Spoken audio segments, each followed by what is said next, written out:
Ya, pemikiran yang Islami itu harus ada dalam diri kita dalam soal apapun, Pak. Ya, dalam soal apapun. Ya, termasuk yang pekan lalu sudah saya sampaikan, misalnya masalah kekuasaan. Sekarang ini kan orang lagi berebut kekuasaan.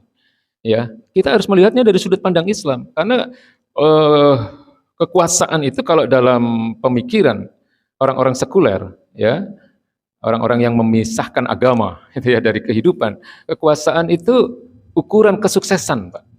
Ya, orang itu semakin sukses kalau jabatannya semakin tinggi. Makanya orang itu berlomba-lomba mencapai jabatan yang tinggi, ya, supaya dia dianggap sebagai orang yang sukses di dunia.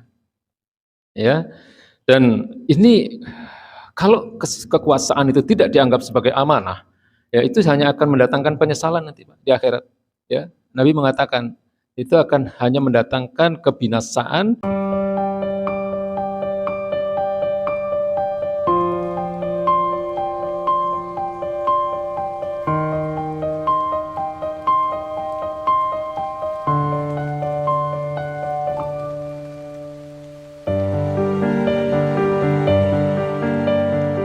Bahwa kepribadian seseorang itu berdasarkan dua faktor. Yang pertama dalam hal pemikiran, ya, atau akliyah, ya, pemikiran atau akliyah. Ya, yang kedua adalah nafsiyah. Nafsiyah itu apa? Perilaku, ya, atau pola sikap.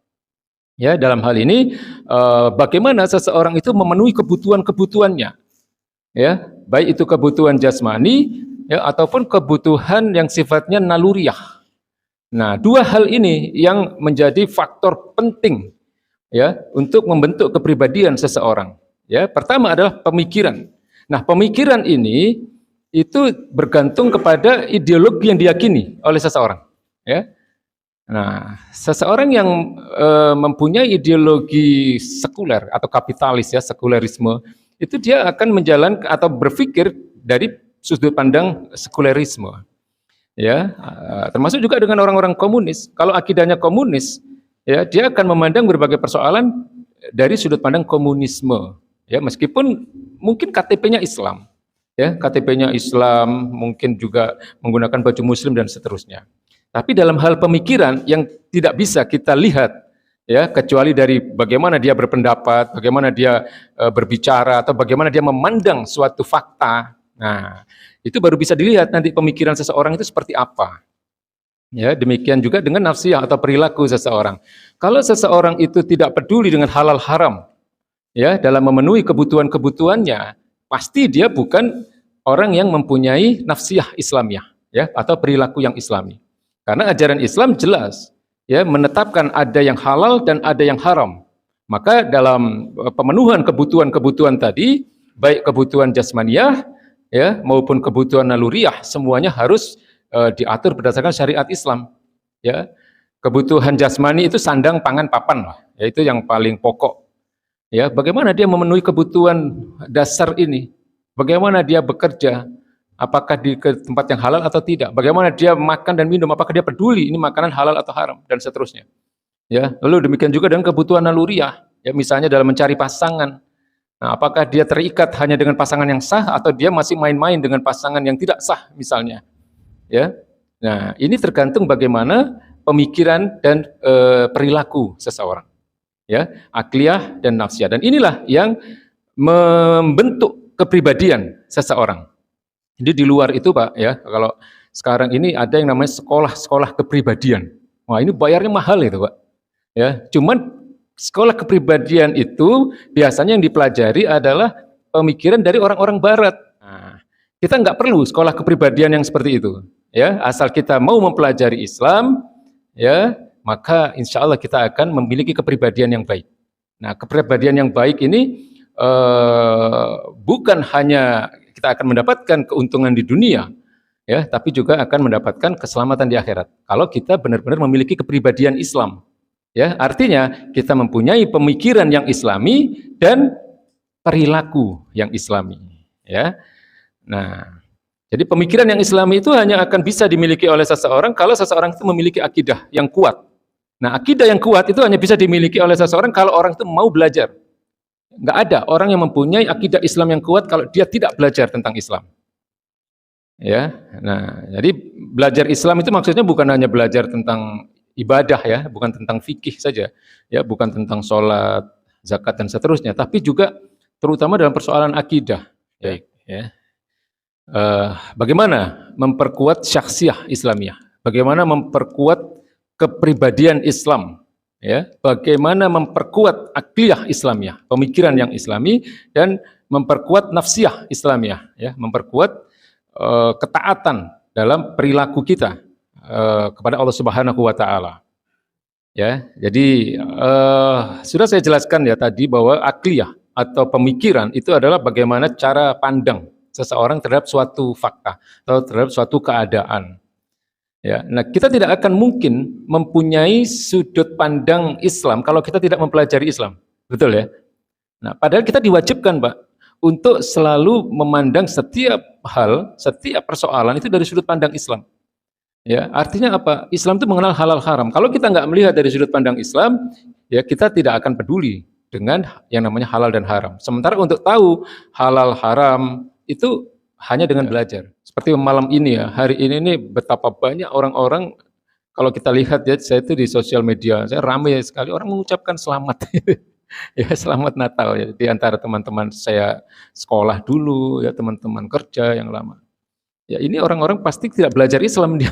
Ya, karena kalau dia belajar Islam, dia baca Al-Qur'an itu betapa banyak Allah Subhanahu wa taala itu mengingatkan, ya, mengingatkan orang-orang yang menuhankan Nabi Isa. Ya, orang-orang yang menyatakan bahwa Allah itu punya putra. Ya, ini banyak sekali, Pak. Ya, nah ini apa namanya? Terkait dengan pemikiran. Bagaimana kita memandang fakta yang ada di hadapan kita hari ini.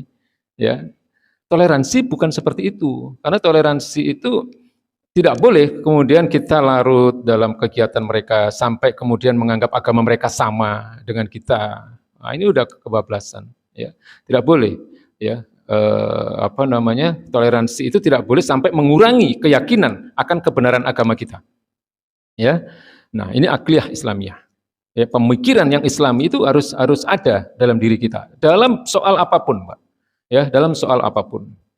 Ya, termasuk yang pekan lalu sudah saya sampaikan, misalnya masalah kekuasaan. Sekarang ini kan orang lagi berebut kekuasaan.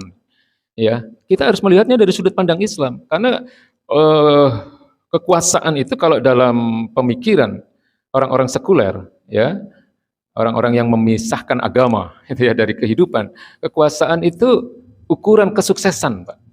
Ya, orang itu semakin sukses kalau jabatannya semakin tinggi. Makanya orang itu berlomba-lomba mencapai jabatan yang tinggi, ya, supaya dia dianggap sebagai orang yang sukses di dunia. Ya.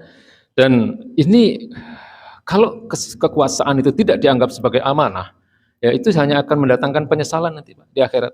Ya. Nabi mengatakan itu akan hanya mendatangkan kebinasaan dan penyesalan nanti di akhirat. Ya, jadi kekuasaan itu amanah. Ya, bukan sekedar ukuran kesuksesan atau jabatan seseorang, ya. Tapi tidak dilarang, Pak, kita menjadi penguasa itu tidak dilarang, berkuasa atau menjadi pemimpin itu tidak dilarang, asal kita memandang kekuasaan atau kepemimpinan itu sebagai sesuatu amanah, ya, memandang dari sudut pandang Islam tadi, bukan dari sudut pandang selain Islam. Nah, hal-hal seperti ini, ya, artinya agar kita terlatih, ya, memandang setiap persoalan itu dari sudut pandang Islam, itu tidak bisa kita dapat kecuali dengan mempelajari Islam. Ya, tidak dapat kita dapatkan kecuali kita menambah terus, ya, ilmu-ilmu keislaman ini. Ya, bukan sekedar, sekali lagi, bukan sekedar mempelajari persoalan-persoalan ibadah, ya, tetapi mempelajari Islam sebagai sebuah ideologi. Nah, ini penting supaya kita nggak tersesat, Pak. Ya, karena yang terjadi sekarang ini luar biasa. Ya, sehingga banyak orang-orang yang secara intelektual, ya, pendidikannya tinggi dalam ilmu-ilmu dunia, tapi pemahaman agamanya minim, ya, sehingga apa namanya, di dalam menghadapi persoalan dia tidak memandang dari sudut pandang Islam. Banyak sekali yang seperti ini, Pak. Nah, kajian-kajian kita ini adalah dalam rangka agar kita itu mempunyai pemikiran yang Islami dan insya Allah mempunyai perilaku yang Islami, sehingga kita akan mempunyai kepribadian yang Islami. Ya, insya Allah begitu, Pak. Ya. Ya, jadi sekali lagi bahwa untuk mempunyai atau meningkatkan kualitas akliyah Islamiyah atau pemikiran yang Islami tidak ada jalan lain kecuali menambah terus ilmu-ilmu tentang keislaman. Ya, menambah khasanah ilmu-ilmu keislaman atas takofah Islam. Ya, anggap ini satu hal yang merupakan kewajiban kita karena memang wajib hukumnya mempelajari Islam. Ya, ya minimal datang seminggu sekali ini insya Allah ya bisa menambah hasanah keilmuan kita ya, sehingga secara bertahap sedikit demi sedikit akan meningkat kualitas akliyah Islamiyah kita ya, meningkat kualitas pemikiran kita. Kemudian yang kedua ya untuk meningkatkan nafsiyah Islamiyah ya, untuk meningkatkan nafsiyah Islamiyah atau perilaku yang Islami ya, tidak ada jalan lain kecuali kita mengikatkan diri kepada hukum-hukum Allah. Ya, senantiasa berlatih untuk taat kepada Allah dan merasa terikat dengan aturan-aturan Allah dalam segala hal, ya, terutama dalam hal-hal yang hukumnya wajib, ya, sunnah, ya, makruh dan haram. Ya, kalau mubah, ya insya Allah kan tidak terlalu masalah. Ya, jadi kita terikat gitu dengan hukum-hukum itu. Nah, baik dalam melaksanakan hal-hal yang sifatnya ibadah ataupun dalam persoalan-persoalan muamalah, ya. Dan membiasakan diri untuk meninggalkan yang makruh dan syubhat, apalagi yang haram. Ya, lalu senantiasa berakhlak mulia, ya, bersikap warok. Warok itu hati-hati, ya, hati-hati agar tidak terjerumus dalam kemaksiatan. Ya, itu namanya warok. Qanaah, qanaah itu ridho terhadap apapun yang menjadi ketentuan Allah Subhanahu wa taala, ya. Agar kita tidak mempunyai prasangka yang buruk kepada Allah Subhanahu wa taala dan agar kita senantiasa dalam melakukan berbagai aktivitas perbuatan tidak bertentangan dengan Islam. Ya. Lalu kemudian menambah ya ibadah-ibadah kita yang selama ini mungkin ibadah wajib sudah banyak atau sudah kita lakukan, ya, senantiasa menambah dengan ibadah-ibadah sunnah sebagaimana yang diperintahkan oleh baginda Nabi, wa mataqarraba ilayya 'abdi bisyai'in ahabba ilayya mimma aftaraftu alaihi. Ya, jadi tidaklah bertakarrub, artinya tidaklah seseorang itu mendekatkan diri ya kepada Allah Subhanahu wa taala dengan sesuatu yang lebih aku sukai, maksudnya yang lebih dicintai oleh Allah Subhanahu wa taala, ya, seperti jika ia melakukan amalan fardu yang aku perintahkan kepadanya. Ya, jadi kalau fardu ya sudah harus, ya sudah pasti ya, tidak boleh ditinggalkan. Ya, jadi tidak ada tawar-menawar kalau dalam persoalan-persoalan yang fardu. Tapi di sini hadis qudsi ini, ya, hadis qudsi itu begini Pak, hadis qudsi itu sebenarnya firman Allah juga, cuman redaksinya dari baginda Nabi. Ya, beda dengan Al-Quran.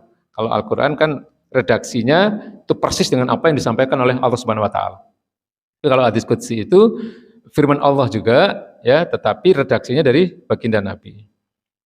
Nah, dikatakan oleh Allah Subhanahu wa taala, ya, Allah Subhanahu wa taala berfirman dalam hadis qudsi ini, wa may yazalu 'abdi yataqarrabu ilayya bin nawafil hatta uhibbahu. Ya, kemudian hambaku tadi yang sudah melaksanakan ibadah-ibadah fardu tadi, dia lebih mendekat kepadaku lagi, ya, bertakarub kepada Allah Subhanahu wa taala dengan amalan-amalan sunnahnya. Sehingga Allah Subhanahu wa taala lebih mencintainya lagi. Ya, jadi memang harus dilatih, ya. Jadi ini untuk menjadi pengingat, ya, termasuk bagi diri saya pribadi, ya, bagaimana melatih diri untuk senantiasa berupaya untuk meningkatkan ketaatan kita kepada Allah Subhanahu wa taala. Ya, jadi bukan hanya dalam persoalan ibadah, ya, insya Allah kalau sholat 5 waktu jalan, puasa jalan, zakat insya Allah, ya, kalau ada dana mungkin haji, ya, tapi tidak cukup hanya dengan itu. Karena kita kan juga bersosialisasi, kita bermasyarakat. Nah, dalam persoalan-persoalan muamalah ini upayakan juga untuk taat kepada syariat. Ya, keluar rumah misalnya aurat harus tertutup aurat ini, ya. Kemudian tidak boleh berikhtilat. Nah, kemarin kan sudah tahu ada ikhtilat, ya. Ikhtilat dengan lawan jenis misalnya, Kalau tidak ada perlunya, tidak boleh ngobrol-ngobrol, terus yang nggak ada juntrungnya tidak boleh. Jadi ada keterikatan dengan hukum-hukum Allah, ya, karena itu semua datang dari Allah dan Rasulnya. Ya, nah, kemudian berfastabiqul khairat, ya, berlomba-lomba dalam mengerjakan kebaikan.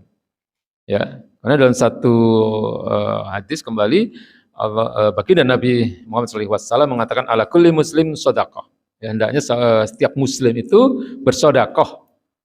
Ya, faqalu, ya, kemudian para sahabat bertanya, ya Nabi Allah, faman lam yajid.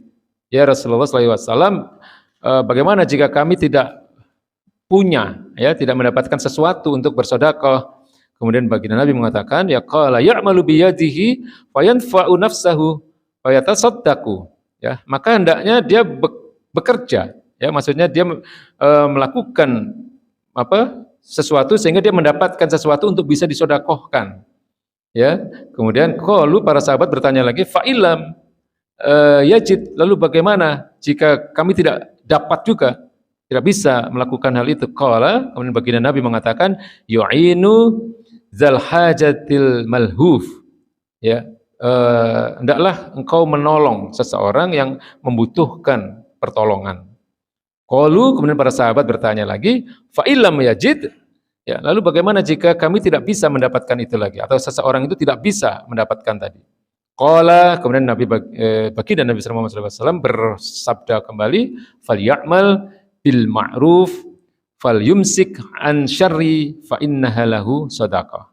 Ya, maka hendaklah dia melakukan kebaikan, ya, falyamal bil ma'ruf, melakukan kebaikan, falyumsik an syarri, dan hendaknya dia menahan dirinya dari perbuatan-perbuatan yang buruk, ya, fa innaha lahu shadaqah, maka itulah sedekah bagi dirinya. Ya, jadi artinya begini, perbuatan baik itu disebut juga sedekah. Ya, maka ada satu hadis yang lain, baginda Nabi mengatakan kullu ma'rufin sedekah. Setiap kebaikan itu sedekah. Jadi membiasakan diri untuk berbuat baik maksudnya.